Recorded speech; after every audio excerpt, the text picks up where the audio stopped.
আসসালামু আলাইকুম, তোমাকে আইসিটি গাইড ভিডিওতে স্বাগতম। এই ক্লাসে আমরা দেখব কিভাবে বাইনারি যোগ করতে হয় খুব সহজে। আমি তোমাকে প্রমিস করতেছি, যদি তুমি এই ক্লাসটা মনোযোগ দিয়ে দেখো, জীবনে আর কোনদিন তোমার বাইনারি যোগে প্রবলেম হবে না। দেখো, এই যোগটা আমরা করব। তোমার এখানে একটা সূত্র মনে রাখতে হবে অবশ্যই, যোগফল মাইনাস বাইনারি বেস। আমরা জানি বাইনারিতে বেস হলো 2 এবং বাইনারিতে দুটি অঙ্ক ব্যবহৃত হয়, 0 এবং 1। দেখো, সাধারণভাবে যদি আমরা এই 1 আর 1 যোগ করি, কত হয়? 2 হয়। এই 2 বলে আমাদের বাইনারিতে কোনো অঙ্কও নাই, সংখ্যাও নেই, তাই আমরা 2 এখানে বসাইতে পারবো না। এখন আমরা তাহলে কি করব? এই যোগফল থেকে আমরা কি করব? বাইনারি বেস 2 কে বিয়োগ করব। বিয়োগ করলে আমাদের কি হয়? 2 এর থেকে 2 বিয়োগ করলে 0 হয়। তাহলে আমরা এখানে বসাইতে হবে 0। যখনই আমরা একবার বিয়োগ করব, তখন আমাদের ক্যারি থাকবে 1, ক্যারি বা হাতে থাকবে 1। এখানে আমাদের এই 1টা মানে আমাদের যে ক্যারি 1 বা হাতে 1 আছে, এই 1টাকে দিলাম আমরা এই 1কে, তাহলে এই 1 এবং এই 1 হয়ে যাবে 2। এখানে দেখো, আমরা 2কে বসাইতে পারি না, 2 বলে কোনো বাইনারিতে কোনো অঙ্ক বা সংখ্যা নেই। তাহলে আবার কি করব? এই যোগফল থেকে আমরা বাইনারি বেসকে বিয়োগ করলে কত হয়? 0। তাহলে আমরা এখানে কি বসাবো? 0 বসাবো। আমরা যেহেতু বিয়োগ করতে পারছি, তাহলে আমাদের ক্যারি বা হাতে থাকবে 1। এই 1কে আবার দিলাম এখানে মানে 0কে, তাহলে 0-র মান হয়ে যাবে 1। এই 1 আর এই 1 মান হয়ে যাবে কত? 2। এখানে আমরা এই 2 এর মানটা বসাতে পারি না, কারণ 2 বলে আমাদের কোনো বাইনারিতে অঙ্ক বা সংখ্যা নেই। তাহলে এই যোগফল থেকে আমরা কি করব? বাইনারি বেস বিয়োগ করলে হয় আমাদের 0।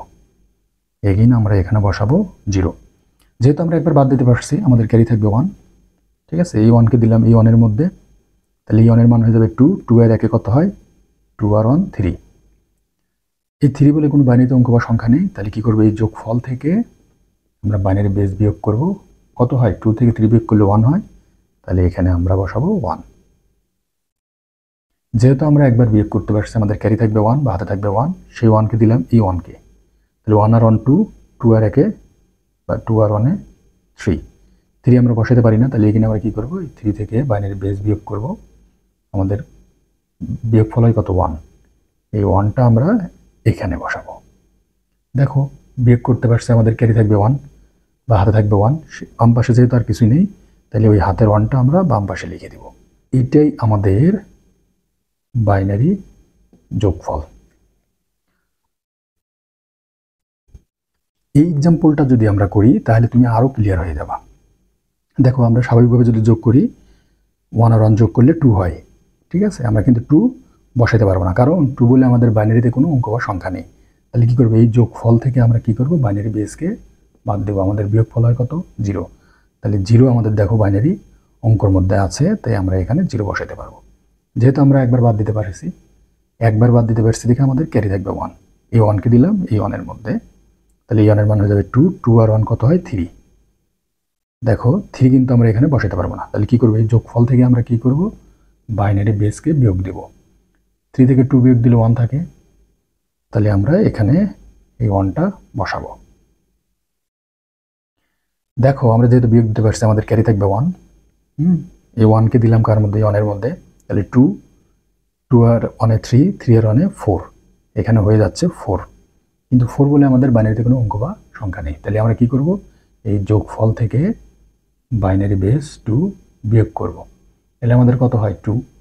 দেখো, এই 2কেও আমরা বসাইতে পারবো না, কারণ 2 বলে বাইনারিতে কোনো অঙ্ক বা সংখ্যা নেই। তাহলে এগেইন আমরা বাইনারি বেস বিয়োগ করব। এখন হয় কত? 0। মানে 2 থেকে 2 বিয়োগ করলে আমাদের কত হয়? 0 হয়। তাহলে এখন আমরা বসাতে পারবো এই 0টা আমরা এখানে বসাই দিলাম। দেখো, এখন আমরা কয়বার বিয়োগ দিতে পারছি? একবার, এখানে একবার, 2বার বিয়োগ দিতে পারছি। তাহলে আমাদের এই ক্যারি থাকবে কত? 2। ক্যারি আমাদের এই 1 আর এই 1, 2। 2কে আমরা বসাতে পারবো না, তাহলে আমরা কি করব?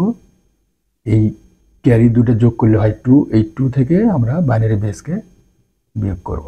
কত হয়? 0। আমাদের এখানে লিখবো 0। যেহেতু আমরা একবার বিয়োগ করতে পারছি এখানে, তা আমাদের ক্যারি থাকবে 1। এই 1কে আমরা বাম পাশে লিখে দেব। এটাই আমাদের কাঙ্ক্ষিত অ্যান্সার। ধন্যবাদ।